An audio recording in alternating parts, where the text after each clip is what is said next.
Bismillahirrahmanirrahim. Assalamualaikum warahmatullahi wabarakatuh. Alhamdulillahilladzi hamdan katsiran tayyiban mubarakan fih kama yuhibbu rabbuna wa yardah. Allahumma shalli wa sallim wa barik ala sayyidina wa maulana Muhammadin sallallahu alaihi wasallam wa ala alihi wa ashabihi wa man tabi'ahum bi ihsanin ila yaumiddin. Amma ba'du. Bapak Ibu kaum muslimin jamaah salat maghrib yang semoga Allah Ta'ala rahmati dan diberkahi.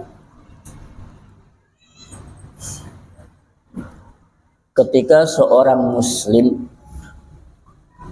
berusaha untuk menjaga hak-haknya Allah, batasan-batasan Allah Ta'ala, menjalankan semua perintahnya dan menjauhi semua larangannya, bukan hanya perkara dunia dan perkara akhirat yang Allah akan jaga dari seorang hamba,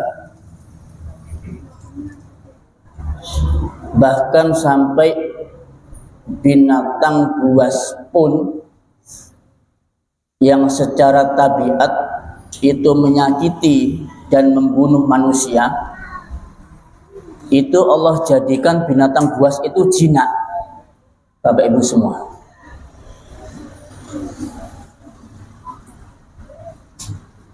ada seorang sahabat bekas budaknya Nabi Shallallahu Alaihi Wasallam, namanya Safinah, laki bukan perempuan. Namanya memang kayak perempuan, Safinah, tapi ini laki-laki. Suatu saat dia melakukan safar dengan mengendarai kapal, sampai kemudian kapalnya ini pecah, karamlah kapal itu. Kemudian dia pun terdampar di suatu pulau, sehingga kemudian dia tidak menemukan jalan pulang, tersesat. Bapak Ibu semua, di tengah dia mengalami kebingungan, tersesat karena dia nggak tahu jalan pulang. Tiba-tiba dari arah hutan muncul seekor singa. Singa itu kalau tabiatnya Pak, kalau lihat manusia itu gimana? Gemes Pak, ya. Gemes, ya kudu nerkem, ya. Diterkem terus kemudian dimangsa. Itu tabiatnya singa. Tetapi karena Safinah ini, di samping dia adalah merupakan bekas budaknya Kanjeng Nabi, ya. Kemudian dia juga menjaga haknya Allah Subhanahu wa Ta'ala. Singa itu jinak Pak, ya. Mendekatlah singa ini kepada Safinah, ya. Dan ajaibnya singa ini malah menuntun Safinah untuk menuju ke sebuah tempat, sebuah jalan untuk menuju pulang, menuju jalan pulang. Dituntun Pak sama singanya, ya. Maka Safinah kemudian jalan di belakangnya singa, ya, sebagai navigator singanya. Sampailah singa itu kemudian di ujung jalan, ya, yang berarti sebentar lagi itu tinggal lewat begitu aja Safinah, itu merupakan jalan pulang. Ketika sudah sampai di ujung jalan, singa ini seakan-akan dia lagi berpamitan dengan Safinah, dengan bahasanya singa, ya, dengan bahasanya singa, aum, mungkin begitu bahasanya singa. Tapi itu sebagai isyarat Safinah lagi pamitan bahwa dia akan pergi pulang. Selesai sudah tugasnya mengantarkan Safinah. Tuh Pak, ya. Sampai binatang buas pun Allah jinakkan, bahkan kemudian membantu manusia. Kisah yang kedua, kisah salah seorang ulama yang bernama Ibrahim bin Adham. Ibrahim bin Adham. Ibrahim bin Adham ini punya kebiasaan, beliau kalau tidur itu di luar rumah Bapak Ibu, di luar rumah. Nah orang kalau tidur di luar rumah itu yang ditemuin apa Pak? Serangga, ya, semut, nyamuk, ya, terus garingpung, ya, terus kemudian apalagi binatang-binatang melata, ya. Orang kalau tidur di luar rumah pasti akan ketemu dengan serangga digigit, ya, ketemu nyamuk digigit, apalagi kalau nyamuknya sampai hinggap di telinga, ganggunya luar biasa. Nah, ajaibnya ketika Ibrahim bin Adham ini tidur di luar rumah, Allah kirimkan ular, ya. Allah kirimkan ular. Kemudian di mulut ular itu ada setangkai bunga, ada setangkai bunga. Mungkin kalau zaman sekarang bunga lavender mungkin ya, sejenis bunga lavender. Itu dengan kepalanya, singa itu menggerakkan kepalanya begini, Pak. Ya. Seakan-akan singa ular tadi itu ingin mengusir serangga dan kemudian mengusir nyamuk supaya tidak menyakiti Ibrahim bin Adham dengan setangkai bunga yang ada di mulutnya. Gini, Pak. Ya. Mungkin kalau kita ya beginilah ya, digibasi begitu. Itu mulutnya ular, Pak. Ya. Sampai ketika Ibrahim bin Adham ini dia tertidur pulas, kemudian dia terjaga, bangun, ular itu pun kemudian pergi. Ya. Ular itu pergi. Dan selamatlah Ibrahim bin Adham di malam itu tidak jadi digigit serangga. Aman, tidak bintul, tidak gatel, tidak cemlekit, tidak ada. Ya. Karena dibantu oleh seekor ular. Ya, cuma ini jangan dipakai uji nyali ya. Nanti saya takut dengan uji nyali mau membuktikan. Nanti datang ke TWSL, ya, ke kebun binatang masuk ke kandang singa. Waduh, ya. Nanti wah ini hasil pengajian dari Ustadz Fauzi. Katanya kalau kita menjaga Allah, maka Allah pun akan menundukkan binatang buas. Jenengan masuk ke kandangnya singa. Kira-kira jenengan habis napa? Ya, apa dibantu sama singa ya, Pak? Habis, Pak. Ya. Kenapa? Karena itu tanpa rencana. Safina itu dibantu sama singa bukan karena maksudnya Safina. Tapi kalau jenengan itu kan uji nyali. Ya. Nyoba ingin ngetes sampai di mana sih ketakwaan saya, ngetes jenengan sama singa. Yo resi, Pak. Ya wassalam. Ya. Nah, jadi sekali lagi bahwa itu semua tidak bisa kita rencanakan, ya, tapi selama kita butuh maka disitulah bantuan Allah Subhanahu Wa Taala akan datang. Ya. Kemudian sabda Nabi yang kedua, ihfazillaha tajidhu tujahak. Jagalah Allah, niscaya engkau akan mendapatkan Allah itu ada di hadapanmu. Kata Imam Ibnu Rajab Al-Hambali, maksudnya adalah yang pertama, Allah akan mengirimkan kepada kita pasukan yang tidak terkalahkan. Itu maksud pertama. Allah akan mengirimkan kepada kita pasukan yang tidak terkalahkan. Nah, kira-kira pasukan yang tidak terkalahkan itu apa saja, Pak? Banyak. Ya. Jadi semua makhluk yang ada di langit dan di bumi itu pasukan Allah semua, Bapak Ibu, yang tidak terkalahkan. Ya. Dalilnya firman Allah Subhanahu Wa Taala ketika Kanjeng Nabi dan para sahabat menghadiri perang Badar. Jumlah yang tidak seimbang 3 kali lipat kekuatan orang-orang kafir Quraisy melawan 313 kaum muslimin. Secara matematika kalah kan kaum muslimin? Kalah, Pak. Ya. Tapi apa yang terjadi? Allah Subhanahu Wa Taala menurunkan pasukan yang tidak terkalahkan bi khamsati alafim minal malaikati murdifin. Allah turunkan 5.000 malaikat yang datang secara berturut-turut. Ya. Allah kirimkan 5.000 malaikat. Dan itu pengakuan dari orang-orang kafir Quraisy sendiri, Bapak Ibu. Mereka mengaku bagaimana mereka bisa kalah, kenapa mereka lari tunggang langgang. Mereka bercerita bahwasanya kami melihat sekelompok lelaki berpakaian serba putih, kemudian jenggot mereka lebat, kemudian mereka mengendarai kuda, dan kemudian kami pun dihalau sama pasukan berkuda. Padahal di antara para sahabat hanya sedikit mereka yang berkuda. Ya, berarti ini menunjukkan bahwa Allah Subhanahu Wa Taala memberikan pasukan yang tidak terkalahkan. Ya. Dan ini pun juga Bapak Ibu semua dibuktikan oleh beberapa kaum muslimin ketika mereka di medan jihad. Ya. Ketika Uni Soviet menduduki Afghanistan, itu banyak malaikat yang turun di sana. Ketika Amerika menjajah Afghanistan beberapa tahun yang lalu, Allah pun juga turunkan malaikat di Afghanistan. Ya. Tahun 1999 di Indonesia, ketika ada kerusuhan Ambon antara pasukan salib dengan kaum muslimin, ya, Masya Allah, di saat itu Masjid Jami Al-Fatah, ya, Masjid Jami yang ada di kota Ambon, itu dibakar sama orang-orang salib, ya. Tapi sungguh ajaib, ya. Yang semula api itu mengarah ke Masjid Jami Al-Fatah Ambon, itu oleh Allah Subhanahu wa Ta'ala, Allah mengerahkan pasukan yang berupa angin, sehingga kemudian api itu mengarah ke pemukiman orang-orang Nasrani, ya, yang harusnya mengenai Masjid Al-Fatah, itu Allah mengerahkan angin sehingga kemudian arah api pun kemudian berbelok ke pemukiman orang-orang Nasrani. Ini contoh Pak, ya, bagaimana Allah menurunkan pasukan yang tidak terkalahkan untuk menolong hamba-hambanya yang ketika mereka itu menjaga Allah Subhanahu wa Ta'ala, ya.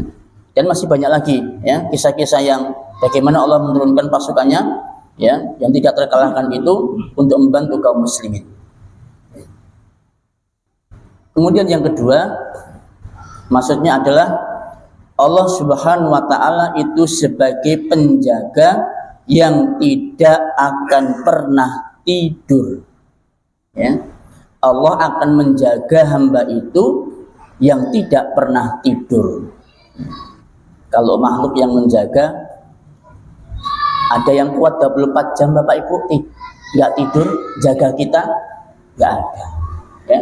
Ya paling banter itu 2 kali shift lah, shift pagi sama shift sore, ya, untuk menjaga manusia. Pas pampres, ya, pas pampres menjaga presiden 24 jam jaga presiden, enggak, ada shiftnya Pak, shift pagi, shift siang, shift sore, shift malam, enggak mungkin lah mereka 24 jam. Tapi ketika Allah Subhanahu wa Ta'ala yang menjaga seorang hamba, Allah akan jaga hamba itu 24 jam tanpa tidur, ya. Sehingga ketika hamba itu memerlukan bantuan, Allah pun dengan siap untuk menolong hamba itu. Yang ketiga, yang terakhir, ya, yaitu Allah akan menjadi petunjuknya yang tidak mungkin menyesatkan, ya. Allah Ta'ala akan memberikan petunjuk kepadanya yang tidak mungkin menyesatkan. Kalau manusia menjadi petunjuk arah, masih bisa menyesatkan apa tidak? Masih bisa. Coba jenengan pergi ke luar kota, tanya alamat, ya. Kemungkinan bisa nyampe, kemungkinan kesasar, ya. Pak, permisi mau nanya, rumahnya Bapak Fulan itu mana? Oh sana Dek, sahabat ini ya, lurus, nanti mentok belok kiri, ya. Diikutilah Pak, mentok lurus belok kiri, ada kuburan, ya. Begitu dia turuti, kemudian belok kiri, kuburan. Itu manusia, ya.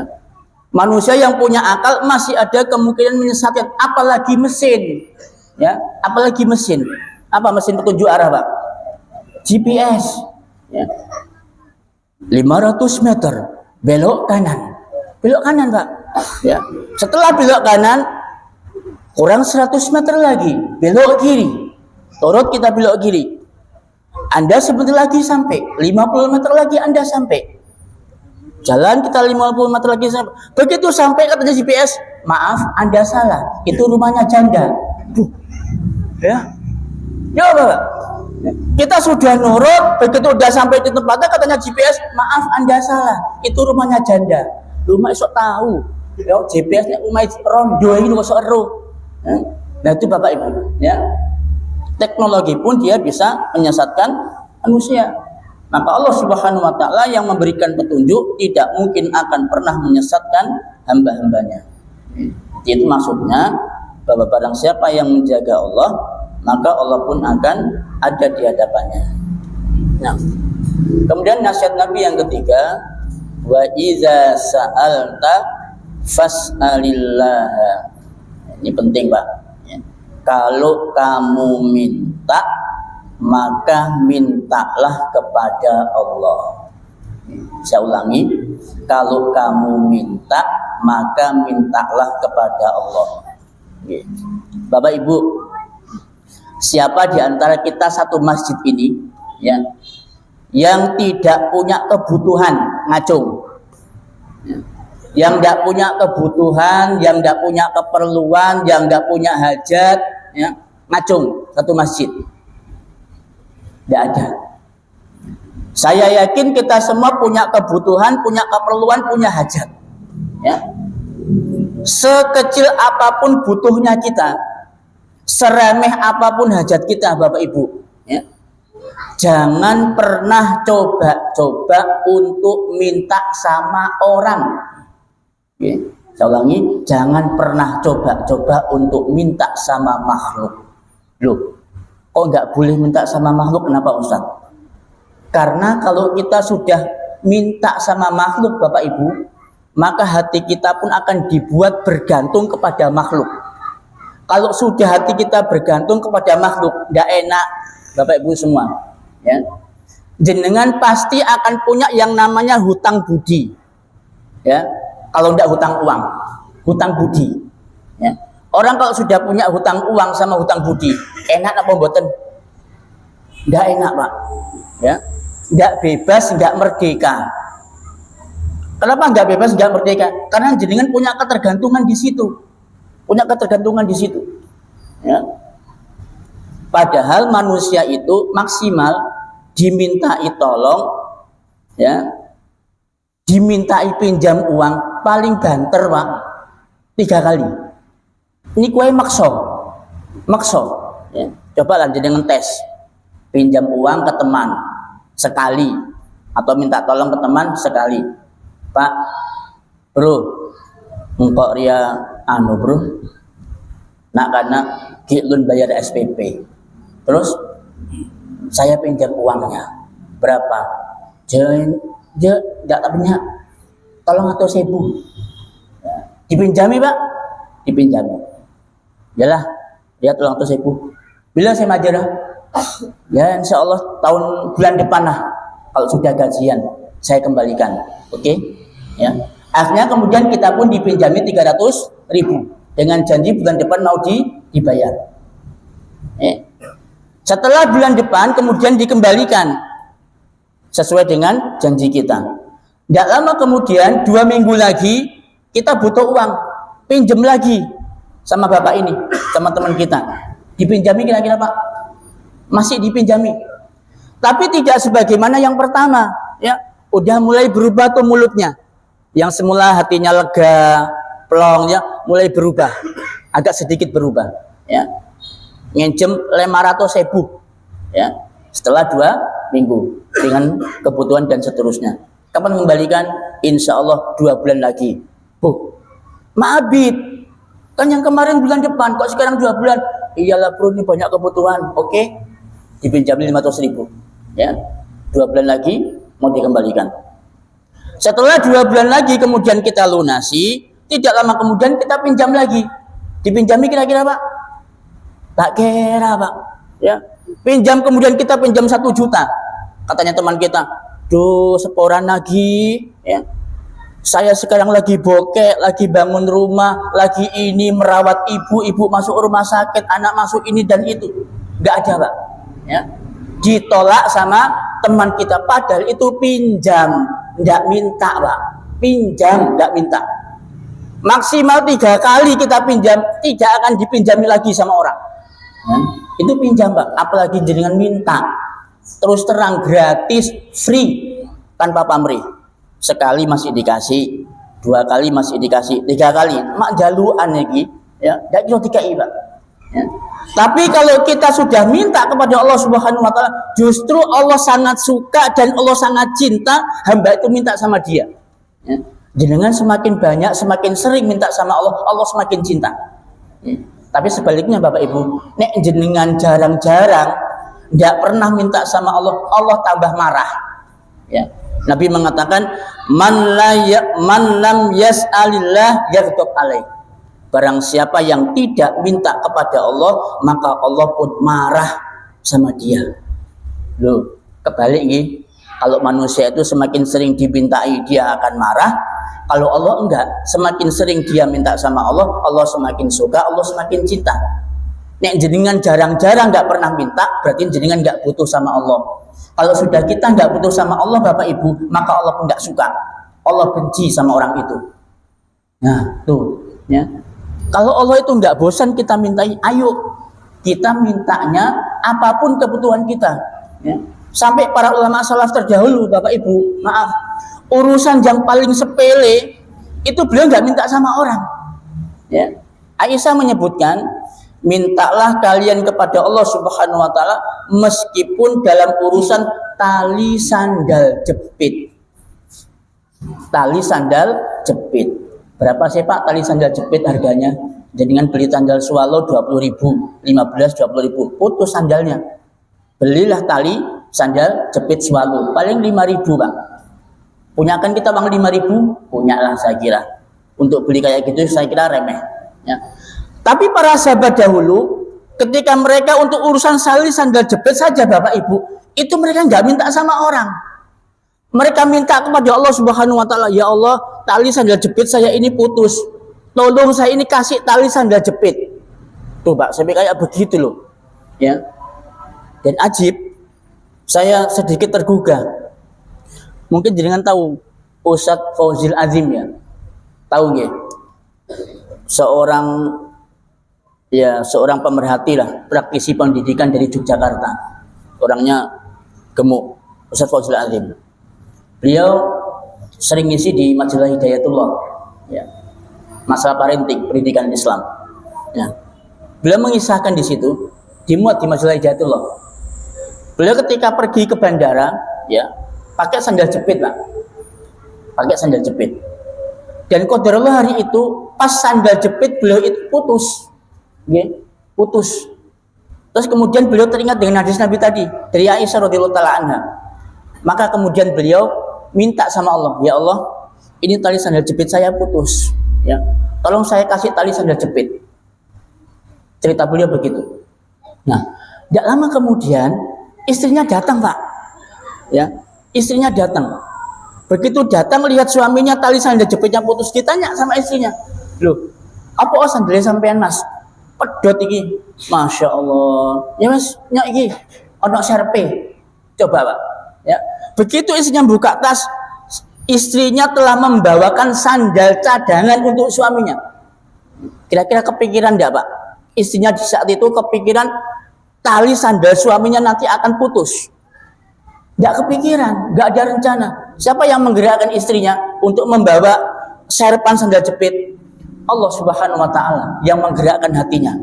Ya kan? Kemudian dia pun berhasil mengganti sandal jepitnya, dibawakan oleh istrinya. Itu Pak, subhanallah, ya, luar biasa tuh. Itu para salaf terdahulu sampai begitu Pak. Bahkan diriwayatkan oleh sebuah kisah, kata Imam Ibnu Rajab, para salaf kita terdahulu mereka itu terbiasa minta kepada Allah sampai urusan yang remeh temeh, yaitu garam. Uyah. Garam harganya berapa Pak garam? Yang cap kapal itu berapa? 2.000 ya?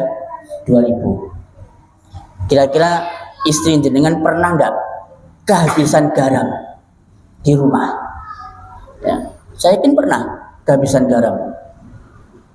Saya yakin jenengan pun mampulah untuk pergi sebentar ke toko beli garam 2.000 kan punya uang 2.000 tuh, punya. Ya. Tapi para salaf kita ketika mereka kehabisan garam, mereka tidak lari ke tetangga. Mbak Yu njaluk uya sedikit, Mbak Yu katanya masak. Pelani sengkah Pak, sengkah mau ke toko untuk beli garam. Ya kan, lari sebentar, kenapa di depan minta sedikit sak sendok makan sama tetangga. Mosok katanya enggak dikei. Tapi para salaf kita enggak. Ketika mereka kehabisan garam, padahal mereka bisa beli, mereka bisa minta sama tetangganya, mereka enggak minta. Tapi kemudian mereka minta kepada Allah Subhanahu wa taala padahal hanya sejumput garam. Ya. Tuh Pak. Jadi Masya Allah sekali, ya.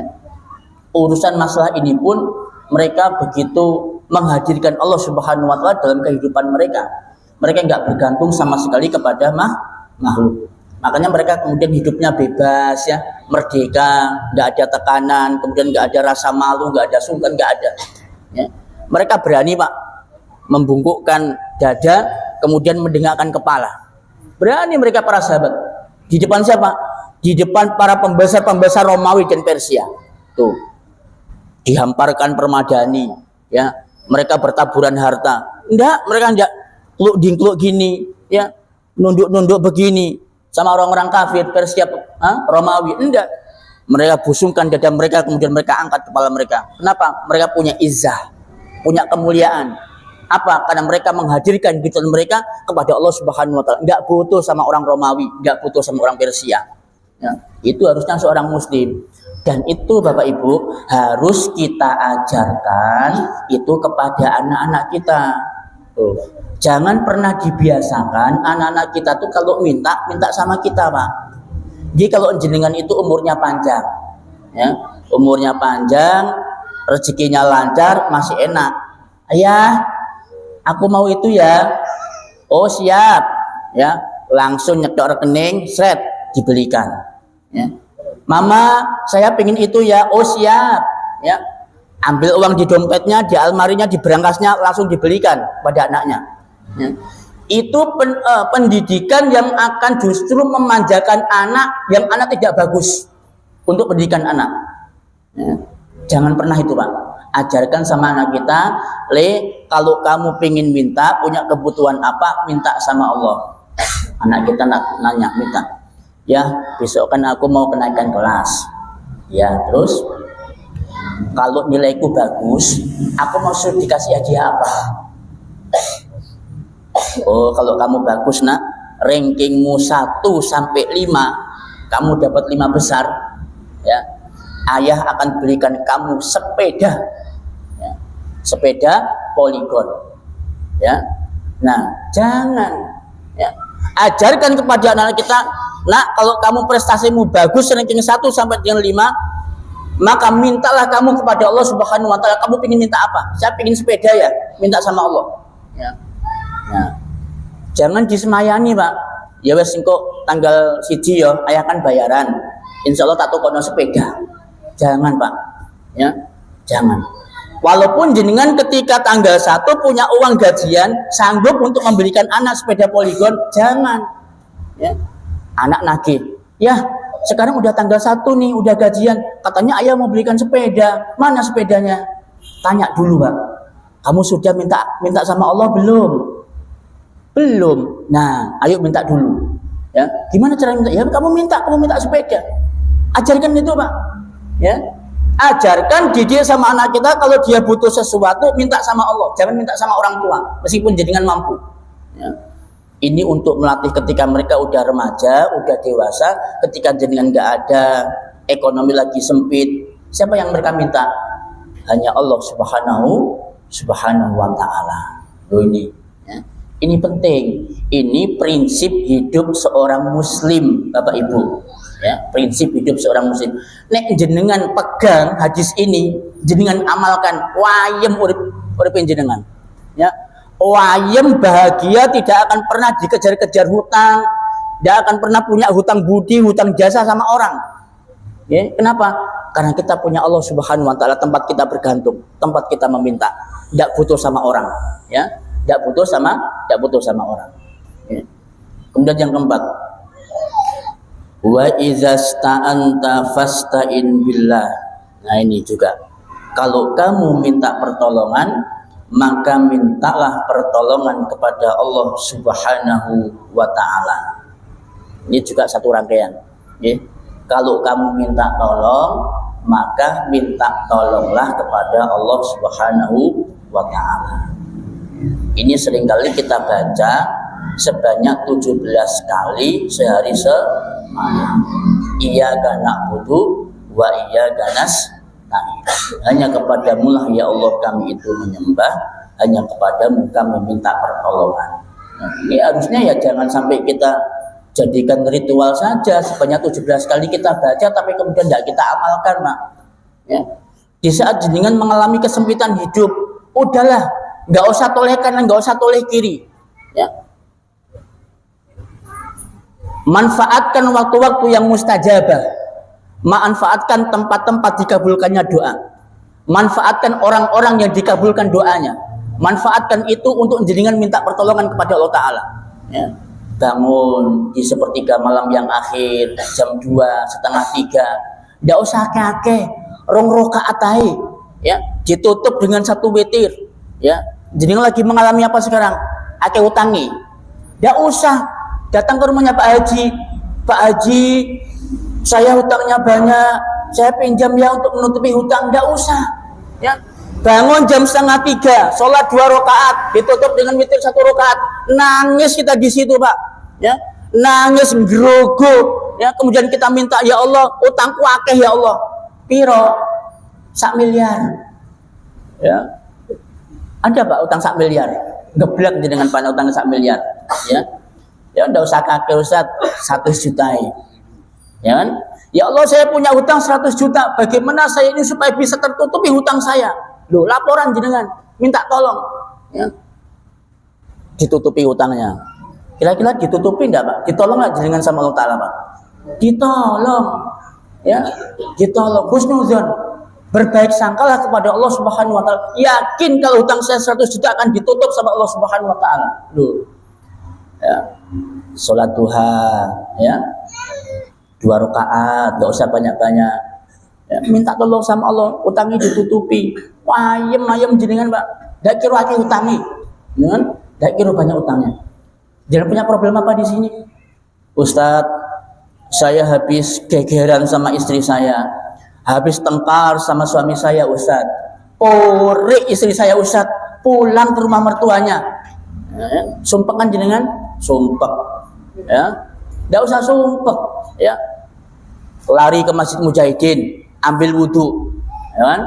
Ambil wudhu, sholat 2 rakaat di Masjid Mujahidin, nangis dengan di situ, minta tolong kepada Allah, ya Allah, bojoku pore.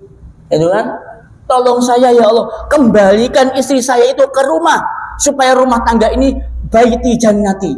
Ditolong kira-kira Pak? Ditolong. Ya. Coba jenengan lari ke Mudin. Ya, Pak Mudin, istri saya pore ke rumahnya mertua. Ya. Apa jawabannya Pak Mudin, Pak? Wah, ini berapa mak cemen nempian. Kabin boleh lah. Paling gitu katanya Mudin, ya kan? Solusinya ya bukan solusi itu namanya, ya. Nah itu kalau ke Pak Mudin, apakah boleh Pak Mudin Pak? Ya, tapi kalau kita minta tolong sama Allah, dilunakkan hati istri kita, ya, dikembalikan lagi ke rumah, itu bisa jadi kayak begitu. Nah, jadi semua problem hidup kita, Bapak Ibu semuanya, sudahlah, tidak usah toleh kanan toleh kiri, ya. Munajatlah kita kepada Allah, minta kita kepada Allah, minta tolong kepada Allah Subhanahu wa Ta'ala. Insya Allah dikabulkan, diijabah. Jangan pernah merasa takut dan jangan pernah merasa khawatir. Okay? Nah, kemudian yang kelima, Nabi mengatakan annal ummata lawitstama'at, andaikan mereka berkumpul ala ayyadurruka, ya, ala ayyanfa'uka bisyai'in, untuk memberikan manfaat kepadamu dengan sesuatu, maka niscaya mereka nggak bisa memberikan manfaat kepadamu sedikit pun, kecuali itu sudah Allah tentukan akan menimpa kepada dirimu. Begitu juga sebaliknya. Andaikan seluruh umat mereka berkumpul untuk memberikan bahaya kepadamu, maka niscaya mereka nggak bisa memberikan bahaya kepadamu kecuali sudah Allah tentukan itu akan tertimpa padamu. Ini juga prinsip hidup seorang muslim, Pak. Artinya apa? Artinya begini, udahlah, garis hidup kita, entah yang kebaikan, keburukan, nikmat, bencana, musibah, kecelakaan, itu semua bukan hasil rekayasa ataupun buatan manusia, boten. Ya. Andaikan seluruh makhluk langit dan bumi kumpul jadi satu, malaikat, jin, manusia kumpul rapat, ya, rapat bahas, ya, iki si fulan iki kok uripe nelongso, ya, dia ditindas, ya dianiaya, dia lemah, nggak mampu. Yuk ditolong. Ayo kita dengan kekuatan yang kita miliki, malaikat, jin, manusia, dengan kekuatan yang kita miliki, memberikan manfaat sama orang ini. Kira-kira terjadi, Pak? Kita dapat manfaat? Enggak. Ya.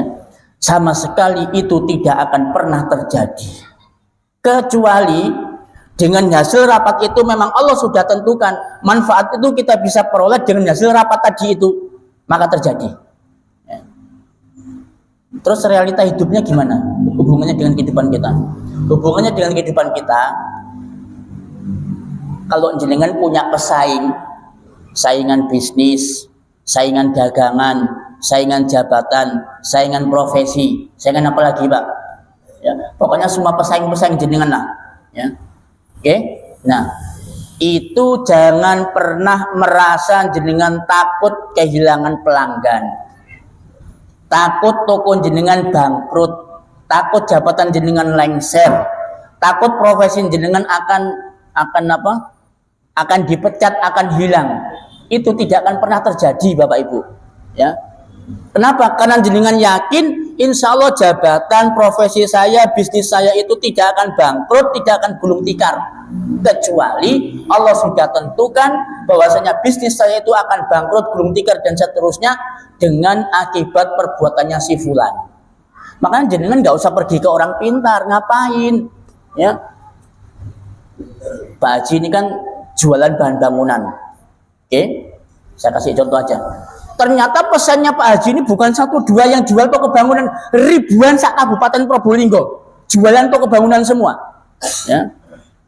Nah, kira-kira kalau orang yang nggak ada imannya, gelisah dan gusar apa enggak, Pak? Gelisah, gusar, was-was. Aku dok remaya. Pas sepi, pas hilang pelanggan saya, gimana ya?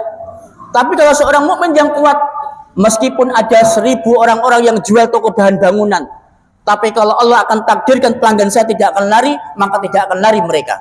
Ya. Nah, ditambah dengan marketing kita yang bagus dengan pelanggan. Oh, masya Allah. Meskipun 1000 orang-orang yang jual bangunan, insya Allah para pelanggan akan tetap datang ke tokonya Pak Haji. Loh, gitu Pak. Itu prinsip hidup seorang Muslim. Cakep kan, indah. Makanya jenengan ya tidak akan pernah sumpek, ya kolesterolnya naik, ya darah tingginya naik. Bukan jenengan pikiri Pak, geblak Pak. Saya itu ini, ya utang dipikir, ya anak dipikir, bojo dipikir, ya dagangan sepi dipikir, profesi dipikir, jabatan dipikir, mali tensi nih dokter berapa dok? 500, aduh, ya 1 menit lagi Pak dut dengan, ya kan? Nah coba kalau prinsip ini kita jalani, ya apa yang diwasiatkan oleh Kanjeng Nabi kepada kita coba jalani, ya. Kita jadikan ini prinsip hidup kita. Insya Allah hidup jenengan wayem, ya, nggak banyak mikir, nggak sumpek dan lain sebagainya, ya. Karena kita sudah punya tempat bergantung kepada Allah. Tapi sebaliknya juga kata Kanjeng Nabi, andaikan seluruh umat mereka berkumpul untuk mencelakakan dirimu, maka insya Allah tidak akan terjadi. Ya. Saya masih ingat dengan kisah tahun 65, ya. Tahun 65 peristiwa apa tuh, ya? Pembunuhan dilakukan oleh PKI. Di antara sekian 7 jenderal dan perwira, siapa yang selamat Pak? Tahu yang jenengan apal gitu? Siapa yang selamat? Jenderal Nasution, ya, yang selamat. Itu kira-kira selamatnya karena kebetulan atau bagaimana Pak? Bukan karena kebetulan, ya kan? Coba jangan bayangkan. Pasukan PKI mendatangkan 4 truk, ya, ngepung rumah beliau, ya, ngepung rumah beliau dari segala penjuru. Hitungan matematika Pak, terbunuh beliau Pak, ya, terbunuh, ya. Tapi Allah berencana lain. Seluruh orang-orang komunis, orang PKI untuk mencelakakan Jenderal Nasution terjadi? Tidak terjadi. Allah Subhanahu Wa Taala selamatkan beliau meskipun putrinya harus jadi korban. Tetapi Allah Subhanahu Wa Taala menghendaki Jenderal Nasution tidak terbunuh di saat itu, ya. Tapi beliau meninggal dalam keadaan sakit, ya, dengan usianya yang sudah uzur. menikmati hidup di masa tua pensiun enak, kan? Itu contoh dalam kehidupan kita, Bapak Ibu semua. Ya, jadi setiap bahaya yang akan menimpa diri kita tidak akan pernah terjadi kecuali yang sudah Allah tentukan itu akan terjadi pada diri kita. Dan kalau kita lihat, memang dari antara sekian banyak jenderal itu, Jenderal Sultan itu termasuk jenderal yang taat ibadah, ya, termasuk jenderal yang taat ibadah. Jangan lihat misalnya biografi beliau itu masya Allah, ya, sholat lima waktunya dijaga, ya. Beliau itu sering mengisi mahasiswa Islam, mengisi pengajian beliau itu jenderal setia. Makanya kemudian Allah Subhanahu Wa Taala selamatkan beliau dari upaya pembunuhan orang-orang PKI. Ya. Itu contoh kehidupan kita. Nah, apa maksudnya ini? Maksudnya adalah bahwasanya kita diperintahkan oleh Kanjeng Nabi untuk mengimani takdir, ya, untuk beriman kepada takdir. Insya Allah takdir yang terjadi sama diri kita itu tidak akan mungkin terpleset atau tidak akan mungkin terluput dari kita kecuali yang sudah Allah tentukan itu akan terluput dari kita. Kemudian yang terakhir, rufi'atil aqlam wa jaffatis suhuf. Pena-pena telah diangkat dan lembaran-lembaran telah kering. Maksudnya ketika Allah itu sudah menuliskan tentang takdir kita sampai selesai, sampai finish, maka pena itu kemudian diangkat, nggak nulis lagi. Lembaran-lembaran catatan kita sudah mengering, berarti sudah tidak ada lagi yang mau ditulis di situ.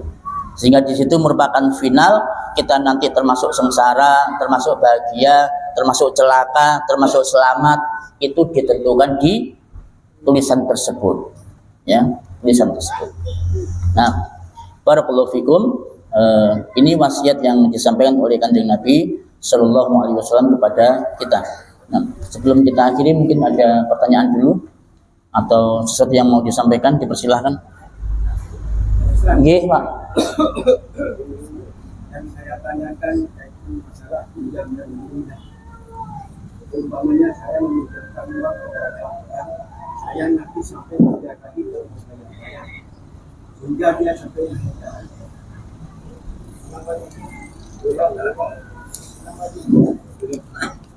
Saya udah minta, umpamanya saya meminjamkan uang kepada orang, saya menanti sampai 3 hari, orangnya tetap tidak meninggalnya. Sampai orang itu meninggal. Setelah meninggal itu tidak cukup ada kita yang lama.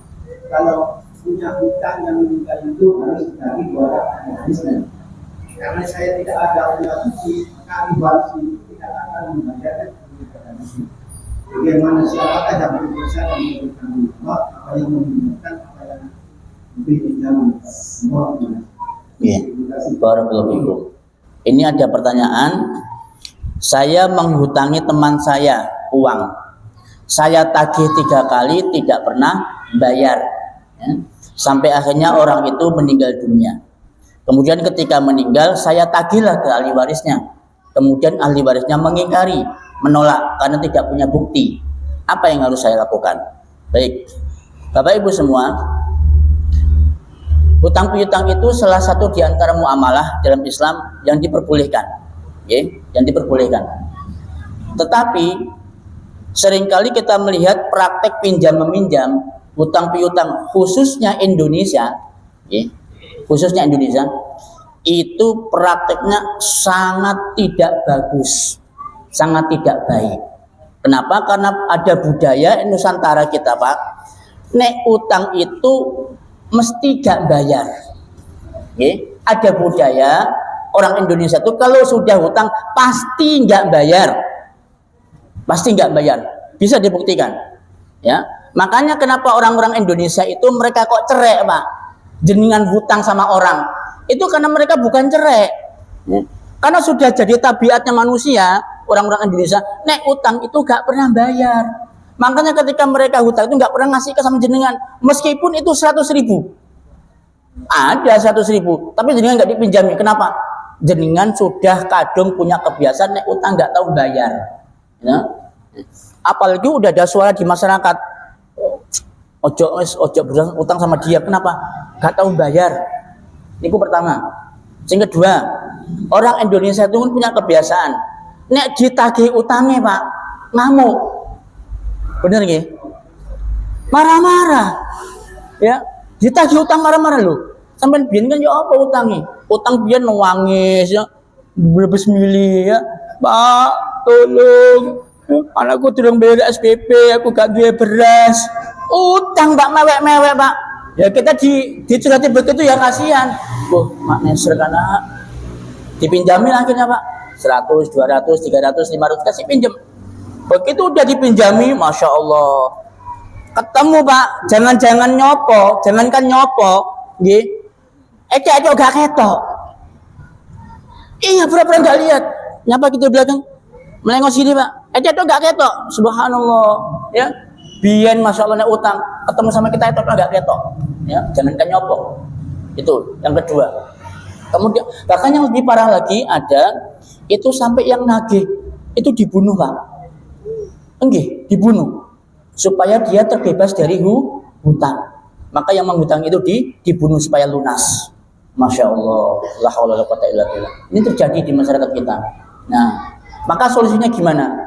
Solusinya itu Allah berfirman dalam surat Al-Baqarah, wa iza tadayantum bidainin ila ajalim musamma faktubuhu. Wahai orang-orang yang beriman, kalau kamu terlibat hutang piutang dalam waktu yang telah ditentukan, maka tulislah. Ya. Harus ada hitam di atas putih.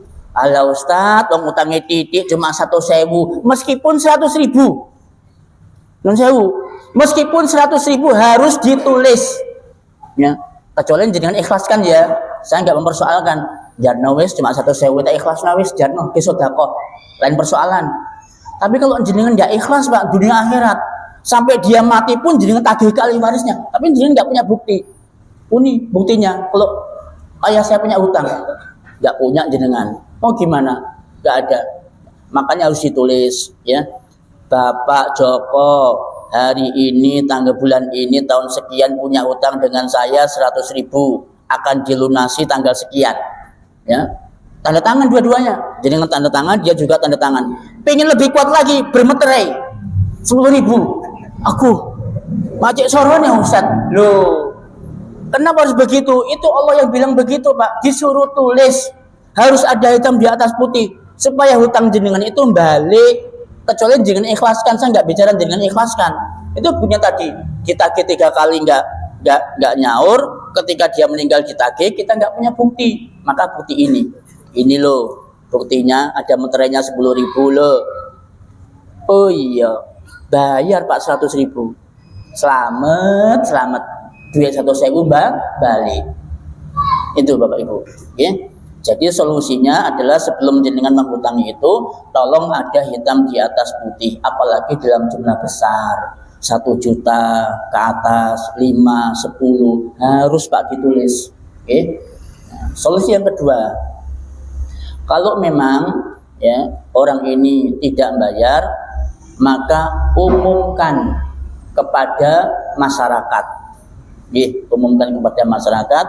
Kalau si fulan ini kalau utang itu enggak bayar, sehingga kalau ada orang lain yang terlibat sama hutang sama dia itu bisa hati-hati biar enggak jadi korban yang berikutnya itu. Nah, nek jenengan tego laporkan sama pihak berwajib, polisi. Boleh dalam Islam begitu Pak.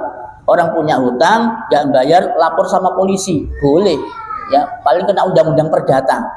Ya, boleh itu dilaporkan, tidak jadi masalah. Nek jenengan tego, kan? Ya, kalau nggak tego ya nggak usah dilapor. No, apalagi cuma 100.000, kan? Ya buat apa? Nah, silakan diikhlaskan saja. Oke? Jadi begitu. Nah, kemudian untuk ahli waris, ini solusi untuk ahli waris. Kalau memang ahli warisnya itu, ya, ditagih sama orang, entah itu ada buktinya atau tidak ada buktinya, maka ahli warisnya punya kewajiban untuk melunasi hutang orang-orang yang ditinggal wafat. Kenapa punya kewajiban? Karena itu sebagai bentuk jenengan berbakti sama orang tua, bentuk jenengan berbuat baik sama orang tua. Dengan Andaikan dia bohong gimana Ustaz? Ya udah itu sudah atas nama orang tua. Ya, dibayar sudah utangnya padahal nggak utang.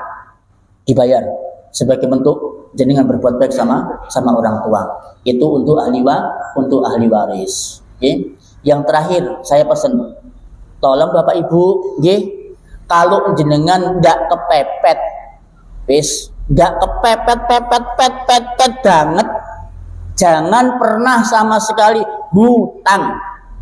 Saya ingatkan, jangan pernah sama sekali hutang. Hutang niku enak di pertamanya, nggak enak di belakangnya, Pak. Jenengan guyu di pertamanya, nangis di akhirnya nanti hutang.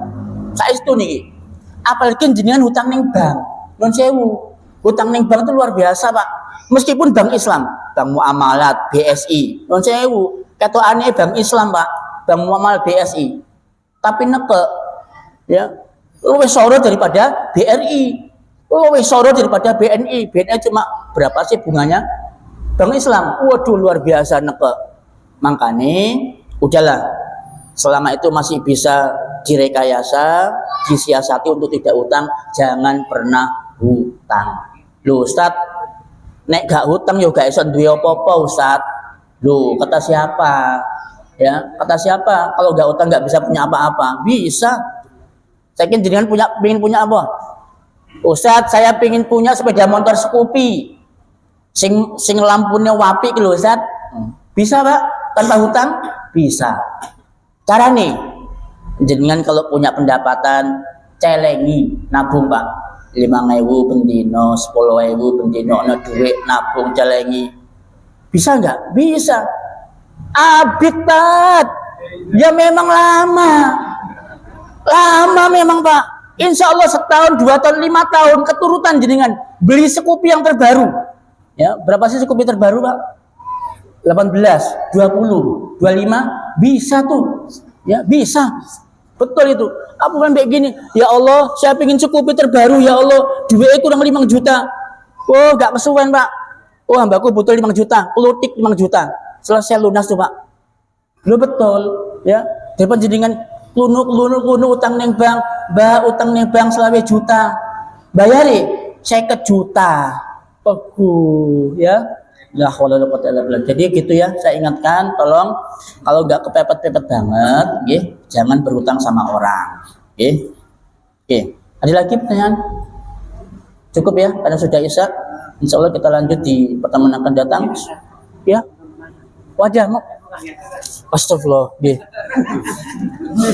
Mikir utangnya, Boy. Bagaimana hukumnya bermakmum kepada makmum yang masbuk? Menjadikan dia imam dengan isyarat menepuk pundak, padahal sejatinya dia juga makmum. Seumpama boleh, bagaimana kalau makmum tersebut tidak berniat dijadikan imam, tidak punya niat? Adakah dalilnya? Barakallahu fiik.